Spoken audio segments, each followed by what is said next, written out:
Hi, Philippine History GE1210.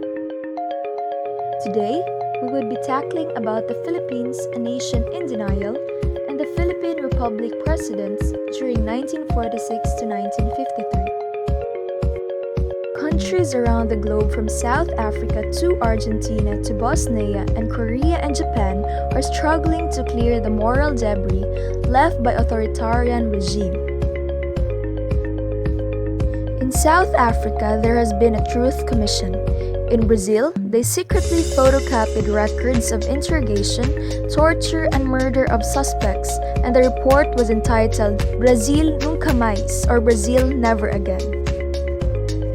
In Guatemala, the Catholic Bishops' Conference sponsored a project to recover the historic memory and entitled this at Guatemala Never Again. In Chile, prosecution is also possible. In fact, their general is now in England fighting extradition to Spain.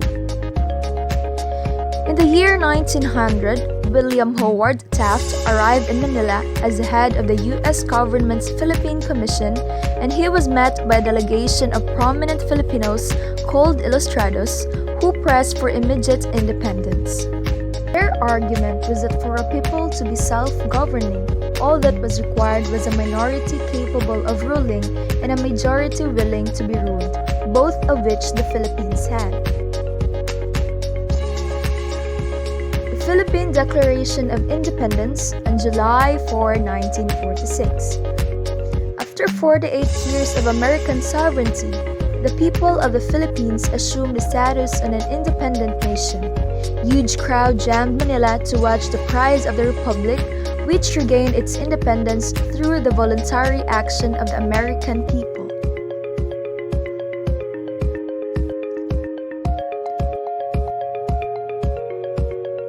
The signing of the Treaty of General Relations between the two governments.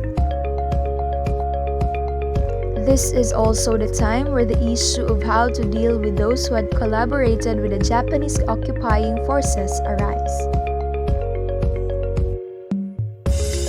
A start was made by the outstanding patriot and lawyer Lorenzo Tañada in charge of the prosecution, but the whole effort to prosecute collaborators was aborted in 1948 by the amnesty proclamation signed by President Rojas. These created the impression that there was no real difference between patriots and traitor, or that it was not worth the effort to sort them out. 40 years after the collaboration debate, another president, Corazon Aquino, faced the daunting task of restoring stability to the nation from the fall of President Marcos. She was also accused of showing favoritism to the NPA due to her effort to bring rebellion to an end. To placate the military, she dismissed certain leftist cabinet members. Stability and the survival of the regime thus came to take over justice once again, and the orderly transition to her successor, Fidel V. Ramos, in 1992.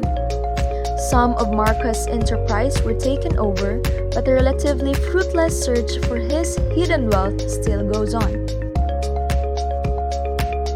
Also, the person responsible for the murder of Aquino's husband has not been publicly identified, much less prosecuted. The most notorious Marcos supporters fled the country with him. No one of those who remained was imprisoned, and many have re-entered public life. Years passed after Marcos died, President Estrada proposed to bury his body in the libingan ng mga bayani, but many opposed to this. In the responsible public opinion surveys from June 1986 onward reveal little desire to punish the Marcos family for their crimes against the nation and against individuals. The Ateneo Social Weather Station survey has 69% of Filipinos agreeing that Marcos was a brave president, yet only 4% wanted him to come back and pay for what he has done.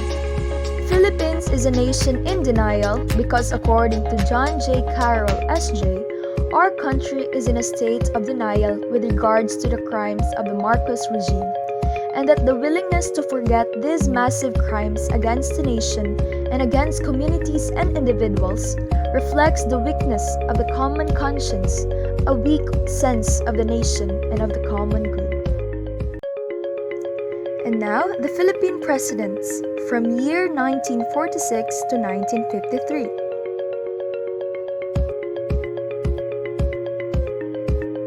Manuel A. Rojas, last President of the Commonwealth, first President of the Third Republic of the Philippines, term 1946 to 1948. In an effort to solve the massive socio-economic problems of the period, President Rojas reorganized the government and proposed a wide-sweeping legislative program. He moved to strengthen sovereignty by proposing a central bank for the Philippines to administer the Philippine banking system. He died due to a heart attack as he was peaking at Clark Air Base.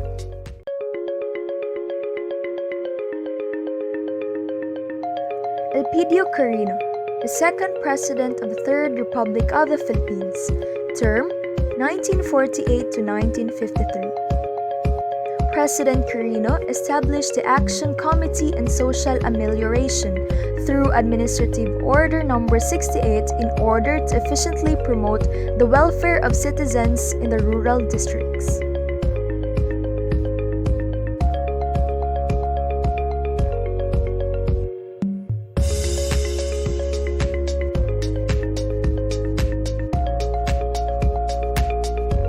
Ramon Magsaysay, the third President of the Third Republic of the Philippines, term 1953 to 1957, best known for successfully defeating the communist-led Hukbalahap movement.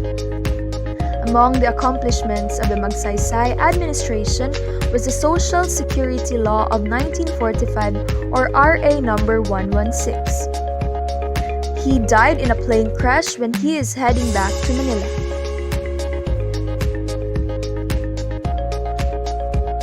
Marcos Little Trivia.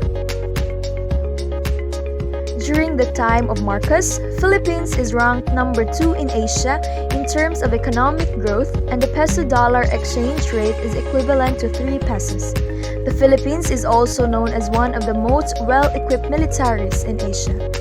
San Juanico Bridge was a birthday gift of Marcos to his wife. Hope you learned something through this video.